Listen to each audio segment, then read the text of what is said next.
Good morning, everybody. Hey, welcome to Monday. It's the last week of August 26th. Hope y'all had a great weekend as we head into this final week of August. The futures are kind of flat today so far, but Friday was a great day. We ended up the week strong. We'll talk about that and more when Dave joins us here in just a few minutes. Before we do that, though, let's not forget that there are so many things that we have no control over. However, you can take control of your investment portfolio by knowing the amount of risk that you have in that portfolio versus the amount of risk you should have in that portfolio based on your current circumstances and how far you are to retirement. Give me a call at 863-382-0037 to schedule your core retirement analysis. And now we got Dave coming up next. 5.7 Light FM. Vintage Toto there. Good morning. It's 8:41. 19 here before 9. Time check in and see what money is happening this morning.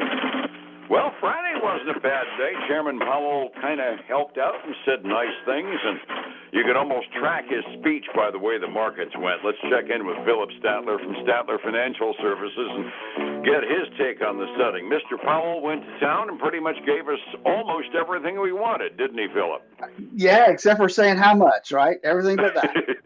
Yeah, it was kind of funny looking at the charts. He started talking at 10 a.m., and virtually as soon as he started talking, the indexes went up, and then about halfway through his speech, wait a minute, he's not saying how much, went down a little bit, and then they finally said, oh, okay, we know it's going to be a decrease, that's good enough, and we pretty much went up for the rest of the day. We've got the three major indexes, the Dow, the Standard & Poor's, and the NASDAQ, all are within, well, inches, at least in the Dow and the S&P, of all-time record closes now. We didn't quite make it, although I think the Dow actually, midday on Friday, did actually cross into record territory, but it didn't stay there, so we ended up with a close that's a couple of hundred short of where the all-time record is. Standard & Poor's still a little bit away from it, but still a couple of hundred points. In the last few weeks, we could actually do that in 1 week. NASDAQ got a way to go, but the champion of the bunch was the small caps. The Russell 2000 had a really good week, didn't they?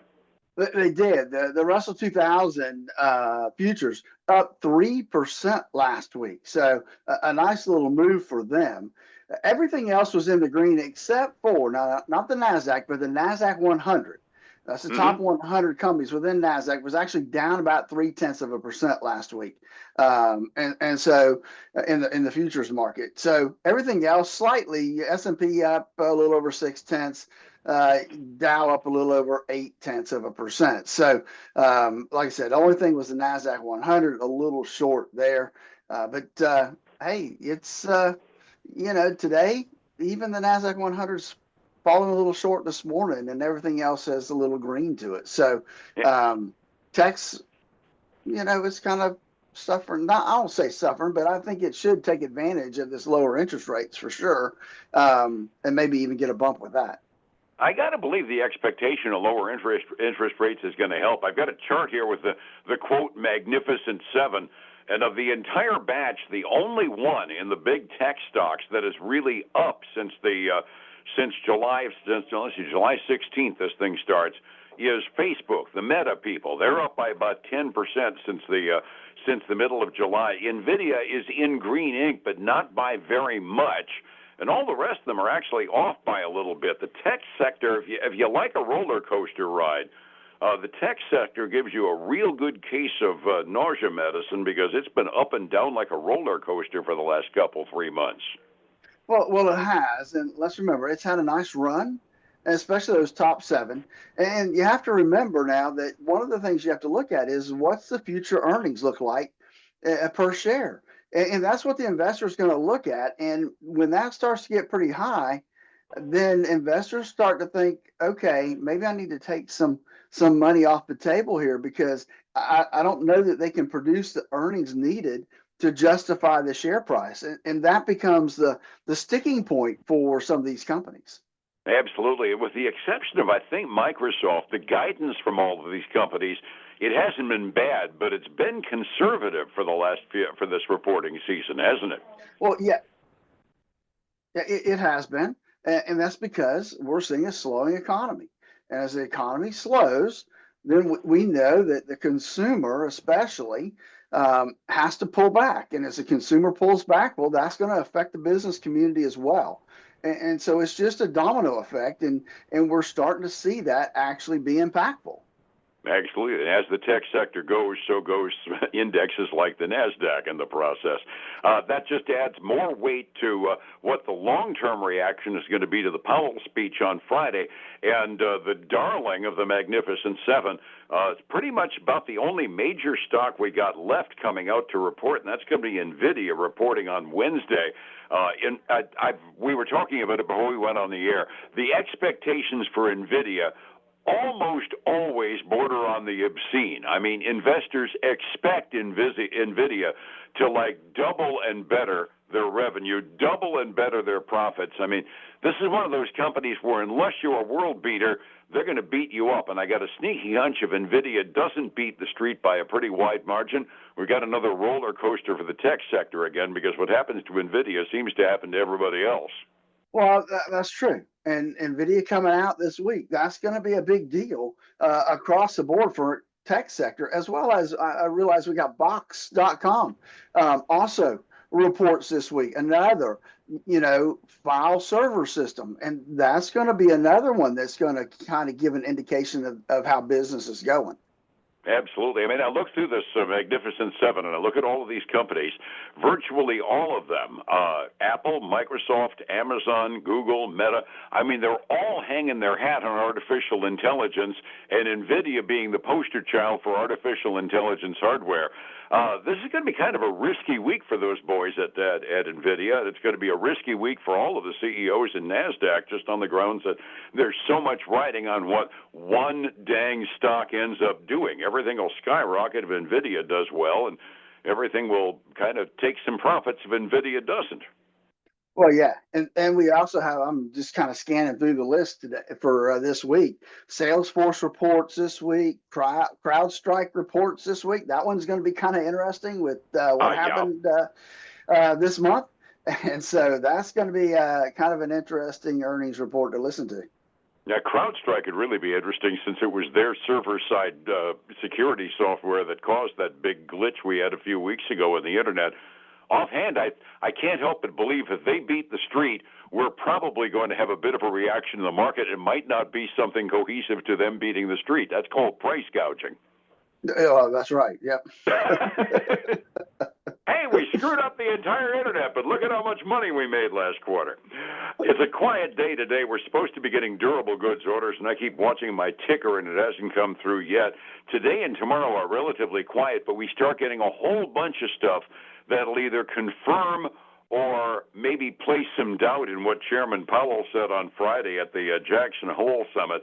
We're going to start hearing mortgage news on Wednesday, and then on Thursday we get a look at the gross domestic product, the second reading on the second quarter, and then on Friday, that magic inflation number that the Federal Reserve says they watch so carefully, the personal consumption expenditure inflation rate. If that doesn't continue to inch down toward 2%, I'm going to bet that the odds that they're talking about 0.5% in September are going to go way down. Well, yeah, that's right. They're gonna be looking at that number to determine what it looks like, and how impactful that is to the overall economy. And they're going to want to see that number, down to where they want it to be, especially if we think we're going to get 0.5 point. Yeah, and that's the thing with a majority opinion right now of the economists talking about the Federal Reserve interest rates. We're still over 50% betting that we're going to have a 0.5 point rate cut in September, which you and I both kind of look at askance as being, is that really a good idea? The Federal Reserve is famous for overcorrecting and undercorrecting, and I can't help but think, much as I'd like to see my stocks go up, 0.5% sounds like kind of putting it in fifth gear straight out of second gear on the manual transmission. Yeah, good analogy there. So best analogy I can do at a pitch, anyway. Not much going on as far as reports out this morning. I gather you got one of the big Chinese holding companies that told us how they did last quarter, huh? We did. It's PDD Holdings, and that is the parent company of Temu. Everybody knows who Temu is, right? And so they had a very disappointing second quarter. The and this is all in the Chinese yuan. They expected to come in like at 100 million or 100 billion, excuse me, yuan. They only came in at 97 billion yuan, so they were down there. Management says that there's pressure on revenue growth is likely to continue and on increased competition. A lot of other headwinds also happening to them. They're down 18% this morning. Youch!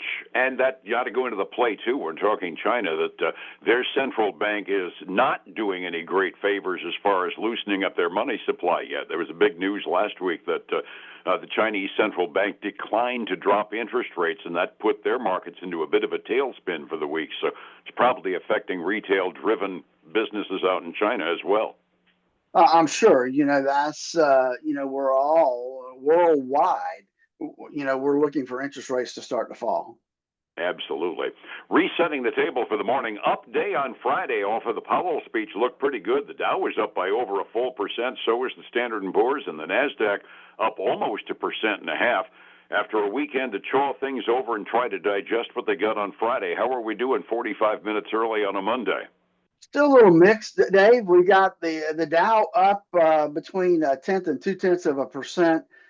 The S&P 500 is not quite up 0.1% right now. The NASDAQ 100 is down a little over 0.1%. Small cap Russell 2000 up about 0.6 this morning. So not bad start to the morning. On the other side, we've got silver closed above 30 on Friday and has continued to climb this morning, up a little over 0.6% to $30.45 an ounce. Gold's up 0.5% to $2,560 an ounce. And then crude oil, Dave.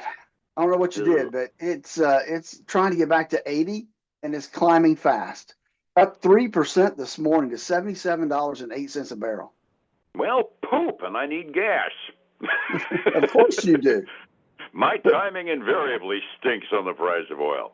Overseas markets, the Asian Rim was relatively happy with our interest rate prognostications. Almost all the markets, even the Chinese mainland markets, were up as of 6 a.m. this morning. About the only real exception was the Japanese markets. They took a little bit of a dive, but by and large, the Asian Rim was up. Europe is kind of circumspect over the thing, but by and large, they're up by, about 0.1% or so halfway through their trading day. Getting a bead on a retirement plan you can stick with, that takes more than just noodling through on your cell phone. That takes a professional pair of eyes. How do I find your eyes to make sure I'll be able to retire with a plan, Phillip? And that's why I developed the core retirement design to help people design that retirement they always dreamed of so that they can make sure the amount of risk they have is the amount of risk they need to have and should have in their current portfolio. Give me a call at 863-382-0037 to schedule your core retirement analysis. And then join us this weekend for the Statler Financial Radio Show, 6 a.m. and noon on Saturday, 10 a.m. Sunday morning on Highlands News Talk 730 and 95.3 FM. And back here again tomorrow morning with an up-to-the-minute look as to what's happening with money worldwide here on Light. You have a good day, sir, and I'll see you then. All right, man, you too. Thank you. It's 105.7 Light FM and Statler Financial Services, Phillip Statler. Hey, folks, I hope your week is off to a great start.